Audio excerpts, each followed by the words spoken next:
Assalamualaikum warahmatullahi wabarakatuh. Halo teman-teman, perkenalkan nama saya Roni.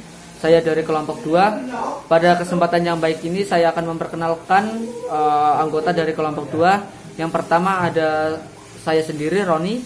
Yang kedua ada Mbak Khalika Asyratul Imam. Yang ketiga ada Mbak Carotel Cahyati. Yang keempat ada Mbak Lela Maghfirah. Dan yang terakhir ada Mas Afid Agus Fianto. Langsung saja kita masuk ke materi. Yang pertama akan disampaikan oleh Mbak Khalika Asyratul Imam tentang manajemen kuno. Warahmatullahi wabarakatuh.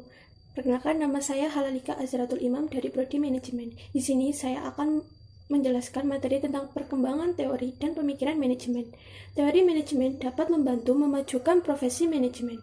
Kerjasama antara teoretisi manajemen dan praktisi manajemen dapat membuahkan hasil yang mengagumkan. Teori merupakan kumpulan prinsip-prinsip atau principles yang disusun secara sistematis. Prinsip tersebut berusaha menjelaskan hubungan-hubungan antara fenomena-fenomena yang ada. Teori manajemen kuno. Manajemen telah dipraktikkan sejak dulu, meskipun saat itu teori manajemen mungkin belum dirumuskan secara komprehensif.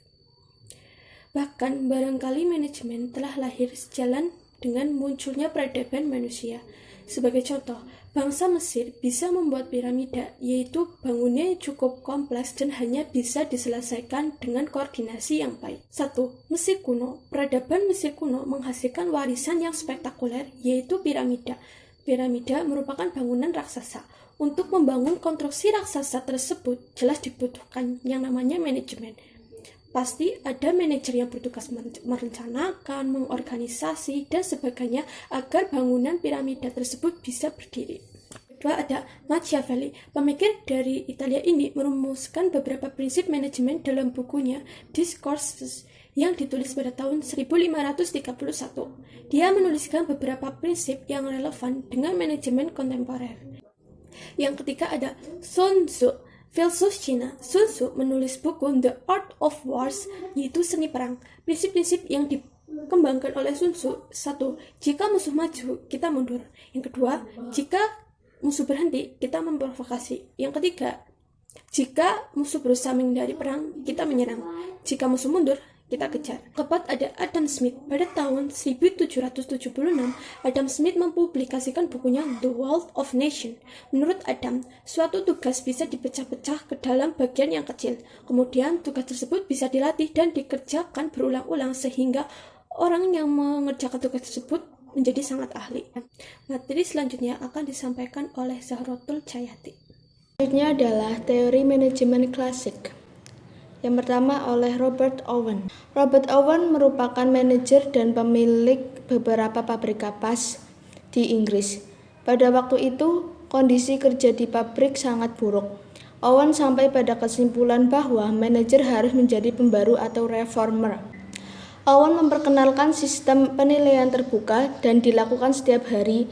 Dengan cara semacam itu, manajer diharapkan bisa melokalisasi masalah yang ada dengan cepat. Selanjutnya adalah Charles Babbage. Charles merupakan profesor matematika di Inggris. Dengan latar kuantitatifnya, ia percaya bahwa prinsip-prinsip yang diterapkan untuk meningkatkan efisiensi produksi, produktivitas naik, dan biaya operasi turun. Kontribusinya terlihat dari bukunya One The Economy of Machinery and Manufacture. Yang kedua adalah teori manajemen ilmiah. Yang pertama, Frederick Winslow Taylor. Pada tahun 1856 sampai 1915. Yang selanjutnya adalah teori manajemen ilmiah. Yang pertama oleh Frederick Winslow Taylor. Manajemen ilmiah menurut Taylor didasarkan pada beberapa langkah atau prinsip. Yang pertama, mengembangkan ilmu. Yang kedua, memilih karyawan secara ilmiah dan melatih mereka untuk melakukan pekerjaan seperti yang telah ditentukan. Yang ketiga adalah mengawasi karyawan. Yang selanjutnya adalah Frank B. Gilbert dan Lillian Gilbert. Keduanya merupakan pasangan suami istri yang mempunyai minat yang sama terhadap manajemen. Yang selanjutnya adalah Henry Lee John. John memperkenalkan sistem penilaian terbuka yang merupakan ide Owen. Kemajuan pekerja didata dengan bagan kotak warna hitam apabila memenuhi standar dan kotak warna merah apabila tidak memenuhi standar. Yang selanjutnya adalah sumbangan dan keterbatasan teori manajemen ilmiah. Teori manajemen ilmiah memberikan beberapa sumbangan penting. Produksi massal merupakan salah satu perwujudan teori manajemen ilmiah. Barang diproduksi dengan cepat dan sebanyak-banyaknya, seperti proses produksi lini perakitan. Yang selanjutnya akan dibacakan oleh teman saya. Assalamualaikum warahmatullahi wabarakatuh. Perkenalkan, nama saya Lela Makfiro. Di sini saya akan melanjutkan presentasi dari teman saya. Yang A, pendekatan hubungan manusiawi, human relation. Hubungan manusiawi, human relation, pada umumnya mengacu pada suasana kerja yang berasal dari hubungan antar manajer dan karyawan. Jika hubungan manusia pada suatu organisasi efektif, suasana kerja akan mendorong semangat kerja dan keharmonisan suasana kerja. Yang B, studi Hawthorne. Studi tersebut bertujuan melihat pengaruh tingkat cahaya penerangan di tempat kerja terhadap produktivitas. Aliran hubungan manusiawi menyadarkan pentingnya kebutuhan sosial. Dengan demikian, aliran ini menyimbangkan konsep lama yang menekankan ekonomi atau rasionalitas manusia. Tentunya ada faktor lain selain faktor sosial yang mendorong prestasi kerja, faktor ekonomi gaji, kemampuan kerja karyawan, budaya, dan struktur organisasi, serta banyak faktor lain yang memengaruhi prestasi kerja karyawan. Yang kelima, pendekatan ilmu perilaku.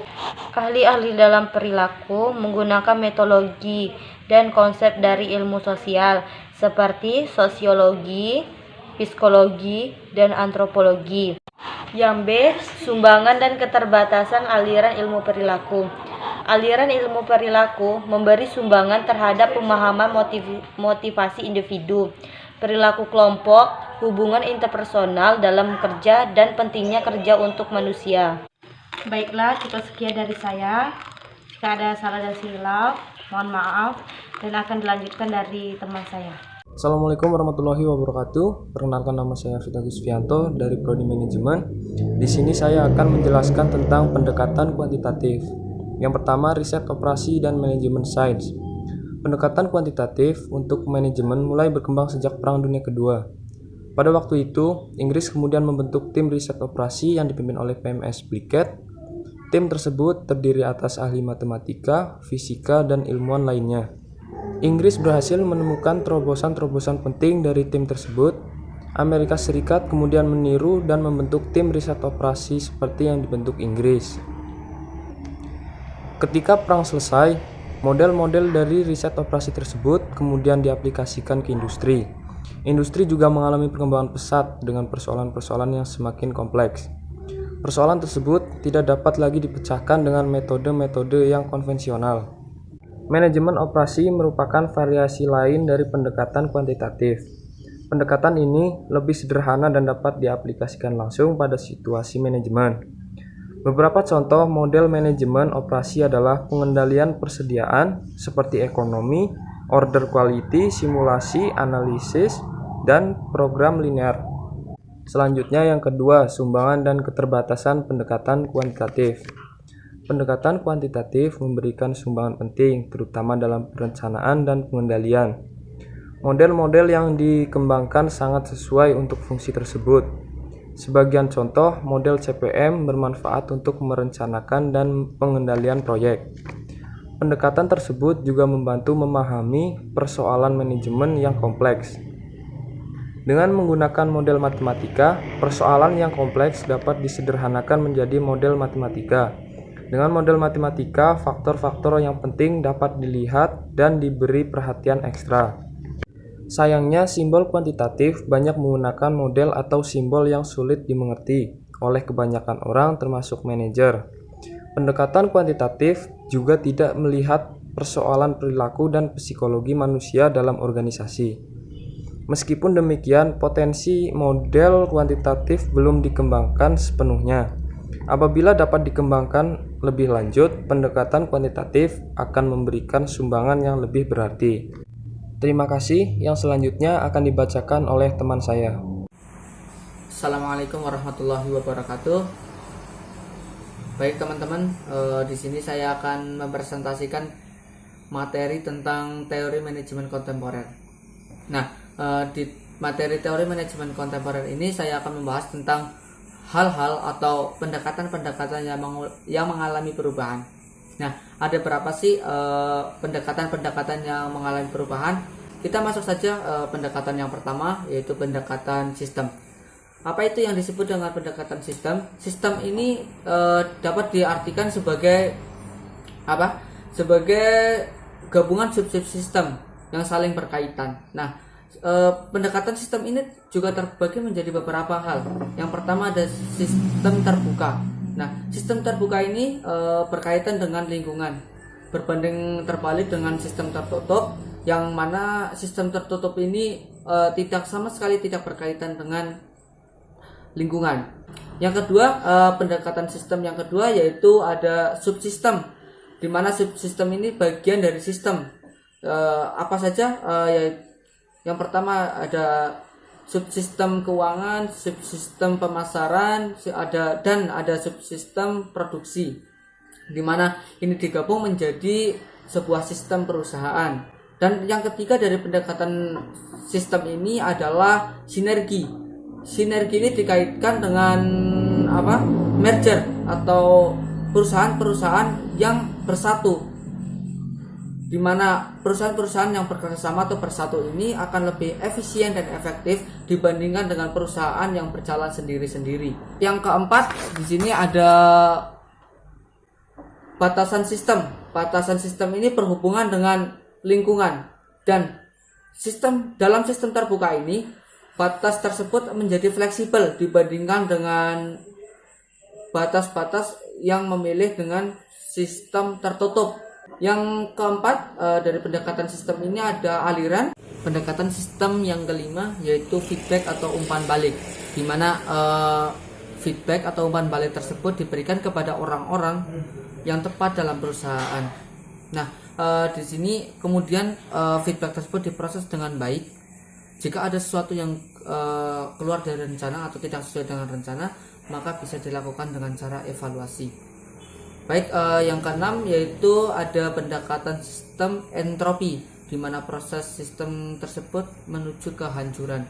Diakibatkan oleh apa? Entropi ini diakibatkan oleh feedback atau penanganan umpan balik yang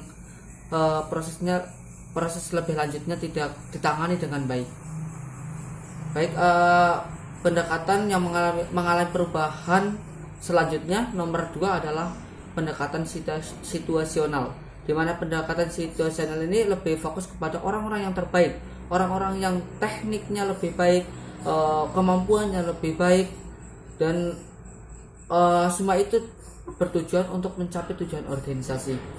Kemudian pendekatan yang selanjutnya yaitu pendekatan hubungan manusiawi baru, di mana pendekatan ini lebih kepada memahami makhluk emosional, intuitif, dan kreatif.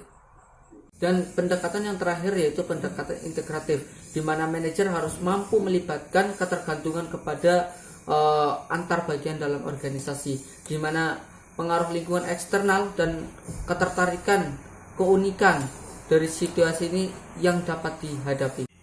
Oke, terima kasih. Saya Roni, mewakili dari kelompok 2. Apabila ada kesalahan atau penjelasan yang kurang jelas, kami mohon maaf yang sebesar-besarnya.